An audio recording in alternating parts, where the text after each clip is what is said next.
Thank you for a wonderful stay, Arizona. It is on to New Mexico.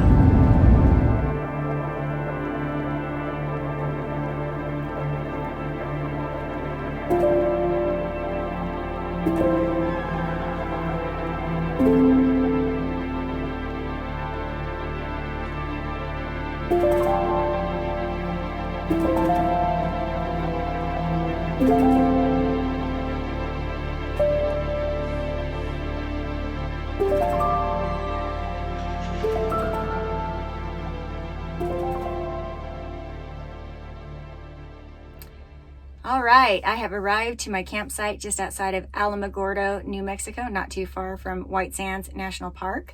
I'm at a BLM site, which stands for Bureau of Land Management, and it is free. It is our public lands.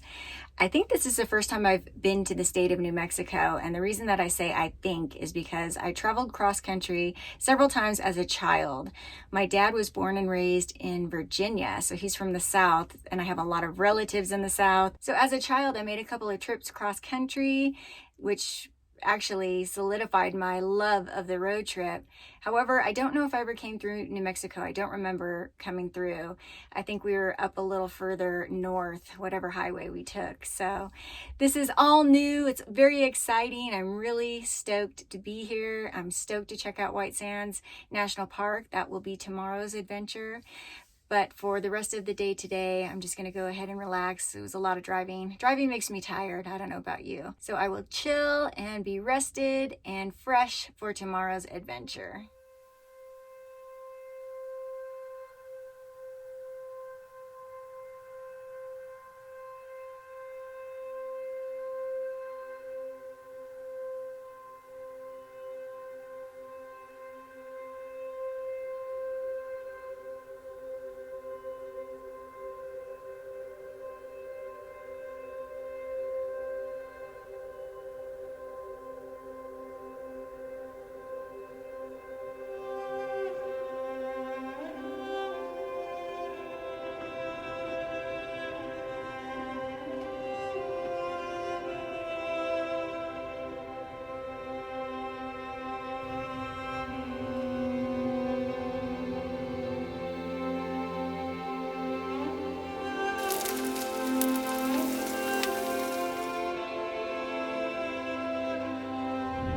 Good morning. It is time to explore White Sands National Park.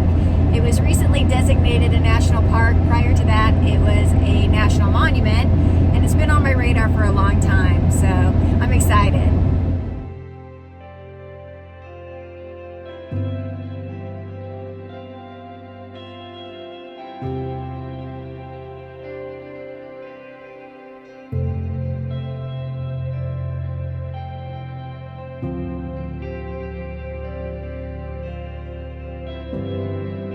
Approximately 12,000 years ago, the land within the Tularosa Basin featured large lakes, streams, grasslands, and Ice Age mammals. As the climate warmed, rain and snowmelt dissolved gypsum from the surrounding mountains and carried it into the basin.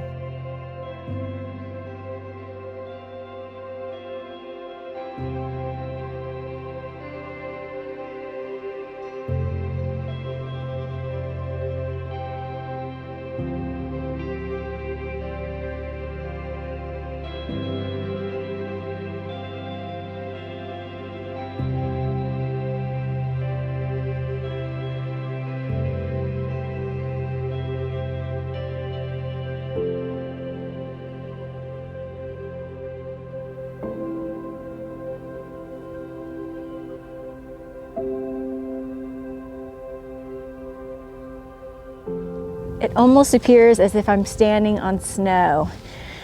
My lips are frozen. It is beautiful here, but it is quite chilly. And with this wind chill factor, my face is a little bit frozen.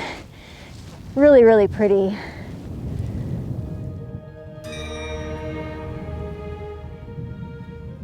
This gypsum dune field is the largest of its kind on Earth, with a depth of about 30 feet, dunes as tall as 60 feet, and about 4.5 billion short tons of gypsum sand.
It is so peaceful out here. It has warmed up a bit, and I'm sure that's only because I've been trudging around in the sand. If you want a good workout, trudge around in the sand for a couple hours. It is really stunning here. These cloud formations are amazing. I actually picked this day to come here because I knew it was going to be partly cloudy, and I think that adds a lot of interest. I would definitely recommend wearing gaiters, which I did not do, to keep the sand out of your shoes. We'll be emptying my shoes in just a moment here.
What an awesome hike. I definitely worked up an appetite, so it's time to make myself a little lunch here in the camper.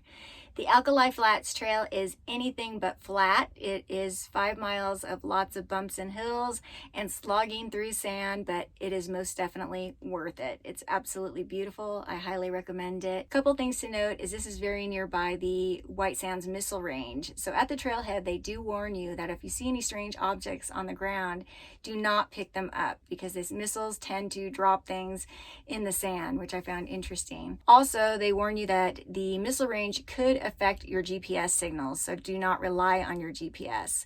And the way that you find your way through this trail is there are posts staggered throughout, so you have to keep your eye out for those posts. But my GPS worked just fine. I did have the map downloaded, but probably bring a map and definitely have a compass just in case. Anyhow, yeah, if you get a chance to check it out, I would recommend it. Time for some lunch. A fresh and crisp post-hike lunch.